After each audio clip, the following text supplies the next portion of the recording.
Soy Sara Isabel Pérez, soy profesora universitaria, trabajo en la Universidad Nacional de Quilmes y en la Universidad de Buenos Aires.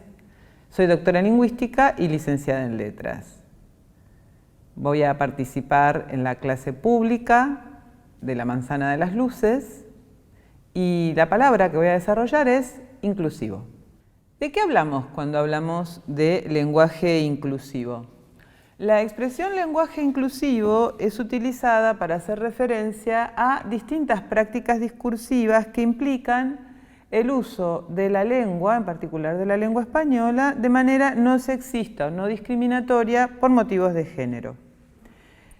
La expresión lenguaje inclusivo no es una expresión que venga de la teoría lingüística o de las ciencias del lenguaje, sino que es una forma que ha sido acuñada por los actores, actoras, que la utilizan por la esfera pública, por las periodistas, y se utiliza para hacer referencia en particular a una forma de expresión que apareció en los últimos años y que tiene que ver con incorporar como marca de género morfológico la letra E para expresar lo que se conoce como el morfema de género inclusivo, en contraste o por oposición a los morfemas de género masculino y femenino de la lengua española, que son la O y la A.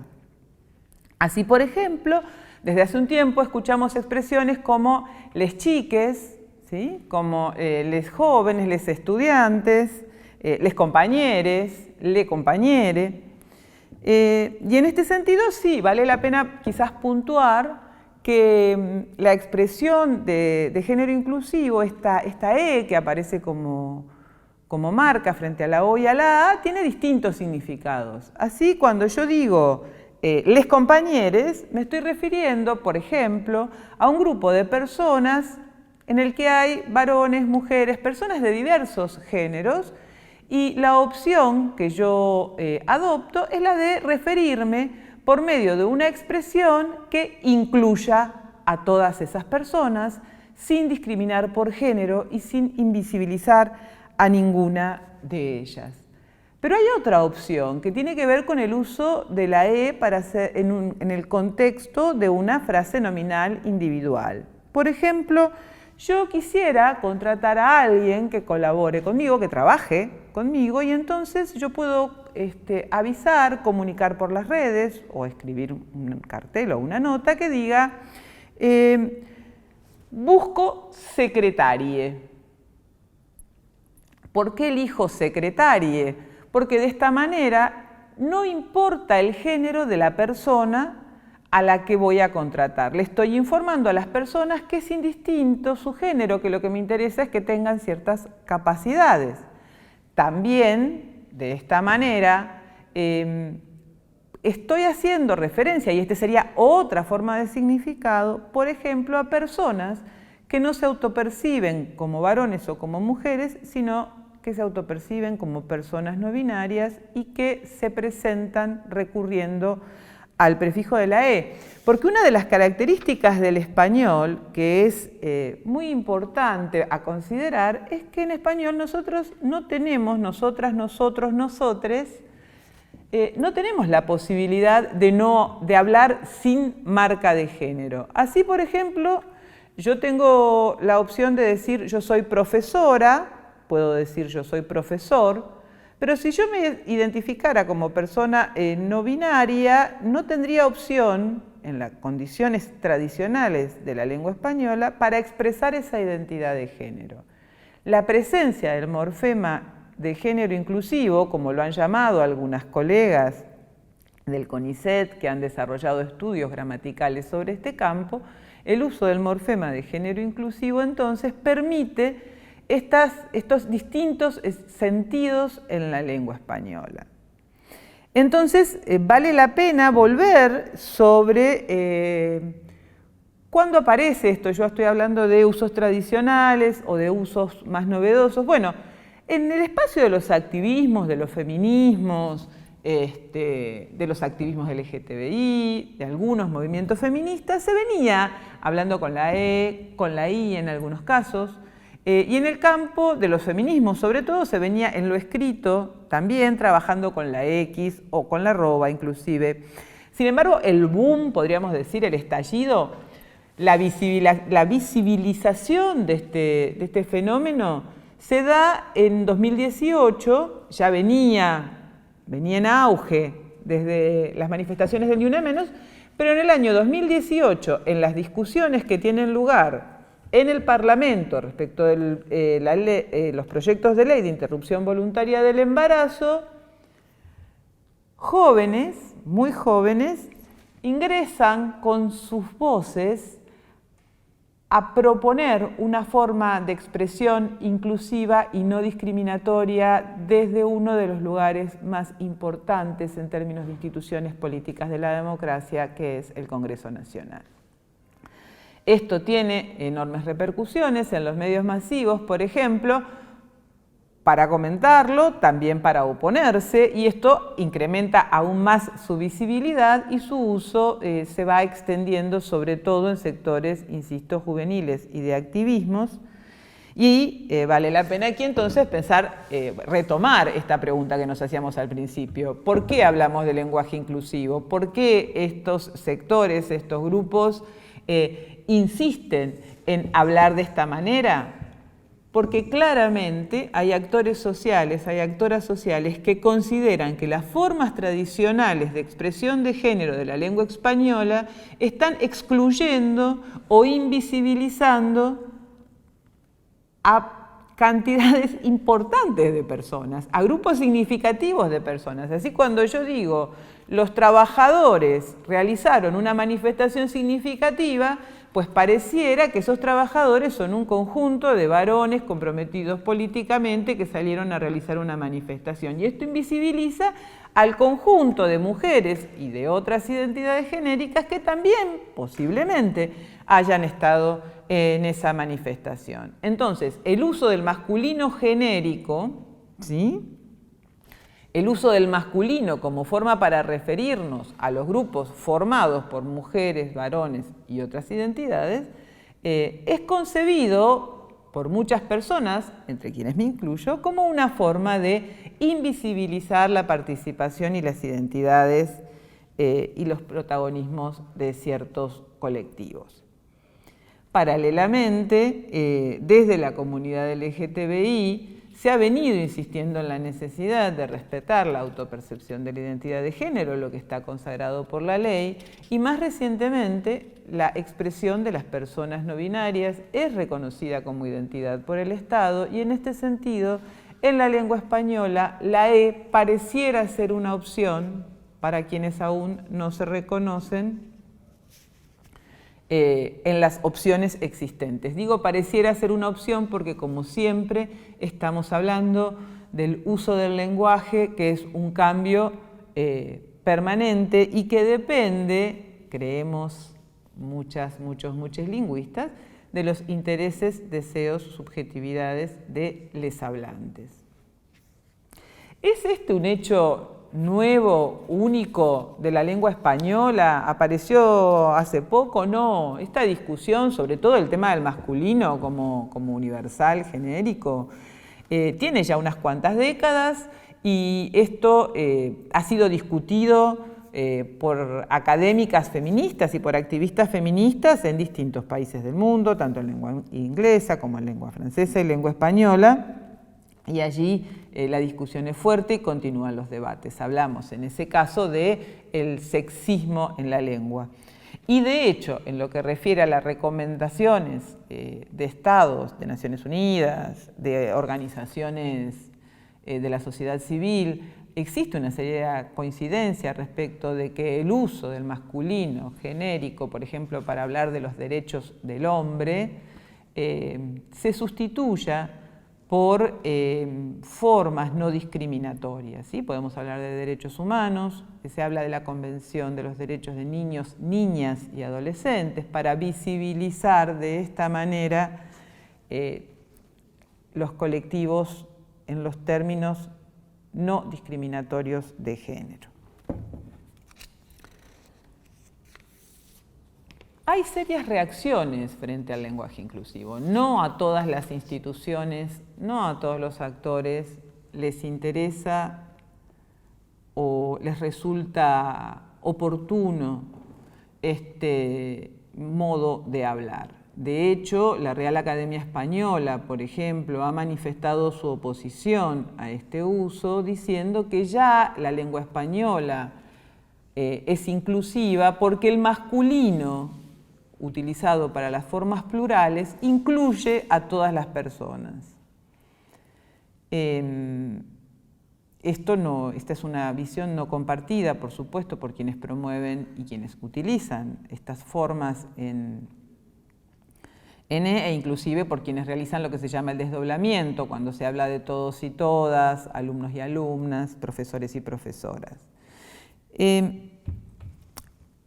Nota al pie, cabe aclarar que la Real Academia Española no posee atribuciones en lo que hace a nuestro uso de la lengua, pero siempre es cierto, cabe recordar que es una referencia para los usos correctos en general en el habla culta en nuestro país.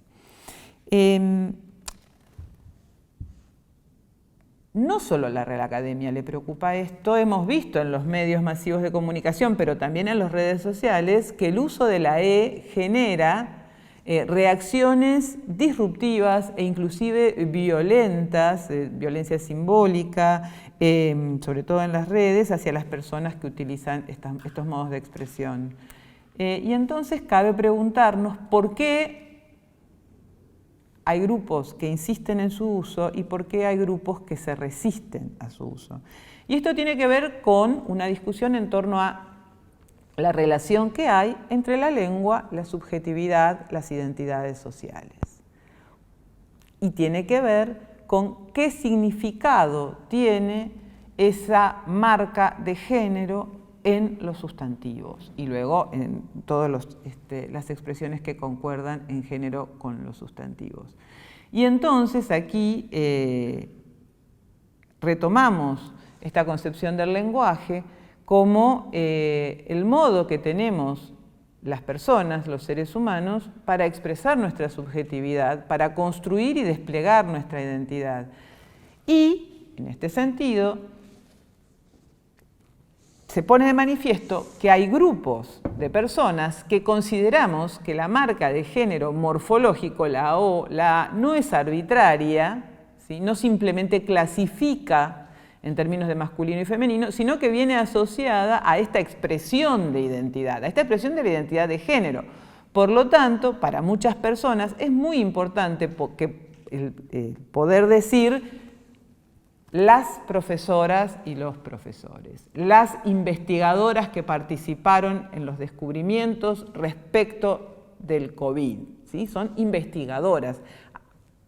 Existe una tradición de subordinación y de invisibilización de las mujeres que puede contribuir, existe una tradición de invisibilización y de subordinación de las mujeres que podemos empezar a tratar de neutralizar a partir de la visibilización del rol que tenemos las mujeres, por ejemplo, en la construcción del conocimiento científico y de todos los derechos que tenemos y que nos corresponden por el hecho de ser personas, de ser seres humanos. Y en este sentido, entonces, la expresión del género por medio de marcas morfológicas que permitan expresar la diversidad de géneros por un lado y que permitan no invisibilizar a mujeres y a otras identidades genéricas, se vuelve una práctica discursiva vinculada a la idea de poder expresar en plenitud ciertas identidades y al reconocer esas identidades en el discurso público y en el discurso privado. Entonces, quizás vale la pena empezar a pensar que quienes se oponen a estas prácticas discursivas no solamente están preocupados por el destino de la lengua española, sino que quizás lo que está en discusión cuando se cuestiona el lenguaje inclusivo es la búsqueda del cambio social, la búsqueda de este cambio en el orden social de los géneros.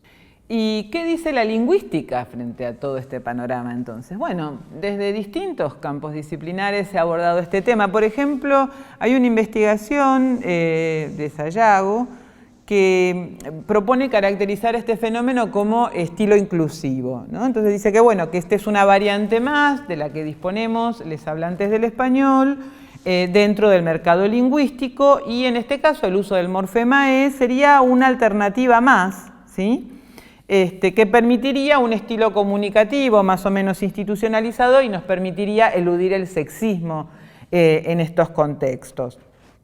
La identidad de género, dicen Romero y Funes, por ejemplo, también podría trascender la oposición masculino-femenino, y en términos de las categorías propuestas por estas autoras y otras más, se podría expresar por medio de la E otros tipos de géneros, o bien un modo, como dice Violi, un modo neutro, la referencia a un género no femenino y no masculino. Esto lo dice una investigadora italiana, Patricia Violi. Un interrogante que ha surgido en muchos espacios en los que nos encontramos los lingüistas para dialogar es si estamos, en el caso del español rioplatense, frente a un cambio en curso, por ejemplo, o ante un proceso de gramaticalización de un nuevo género. Yo no me animo a hacer conjeturas al respecto. Faltan muchísimos años para ver hacia dónde deriva este cambio. Abordajes cognitivos funcionales destacan que en algunas oportunidades, en algunas situaciones de cambio lingüístico, se ha observado que esta intención de expresar algo significativo socialmente, como por ejemplo la identidad de género de quienes utilizan esta forma, es útil para lograr mayor eficacia comunicativa, y eso permitiría augurar cierto despliegue. Sin embargo, yo personalmente no me atrevería a hacer conjeturas aún sobre ello. Sí queda claro, para ciertos enfoques de la gramática que yo comparto, que la gramática emerge de las prácticas recurrentes del uso de la lengua por parte de les hablantes. Así que lo que nos queda en el caso del género inclusivo, a quienes nos desempeñamos en el campo de la lingüística, por ahora es observar, no prescribir. No es función de los lingüistas decir qué es lo correcto, qué es lo incorrecto. Como investigadores de este campo, lo que hacemos es observar este fenómeno. Este fenómeno que es reciente, que es cierto que es mucho más extendido en Argentina que en cualquier otro de los países de la región, y sobre el que aún no tenemos datos ciertos en términos de lo que nos gustaría para poder tener una perspectiva más clara a futuro. Pero se está usando el lenguaje inclusivo. Y muchas personas coincidimos en que es la forma más cercana que tenemos, la forma más accesible que tenemos en algunos casos para no discriminar mediante el uso de la lengua. Y esta reflexión es compartida no solo por muchos hablantes de la lengua, entre quienes me incluyo, sino también por ciertas instituciones públicas. Entonces, en los últimos años, las universidades nacionales, por ejemplo, han aprobado resoluciones u ordenanzas, dependiendo de la institución, el nombre varía, en las que le permiten a la comunidad académica producir sus textos orales o escritos vinculados con las actividades de enseñanza e investigación, por ejemplo, recurriendo a formas no discriminatorias y, en particular, al lenguaje inclusivo entendido como el uso del morfema E.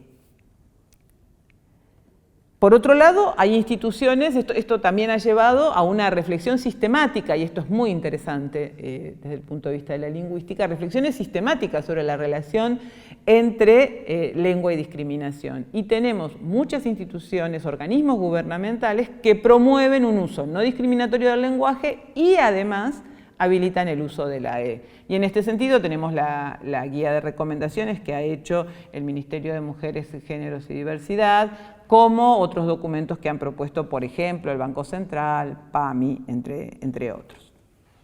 Bueno, ¿y entonces qué hacemos? ¿Cómo seguimos?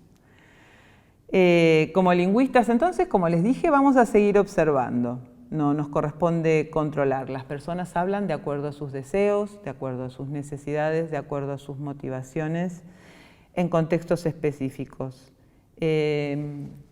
Como personas comprometidas con los derechos humanos, con el respeto por la identidad de cada una de las personas con las que convivimos, algunas personas creemos, además, que debemos respetar el modo en el que lingüísticamente eligen expresar esas identidades y que ese va a ser el modo que nos va a permitir vivir en una sociedad más justa, más diversa y libre de violencias.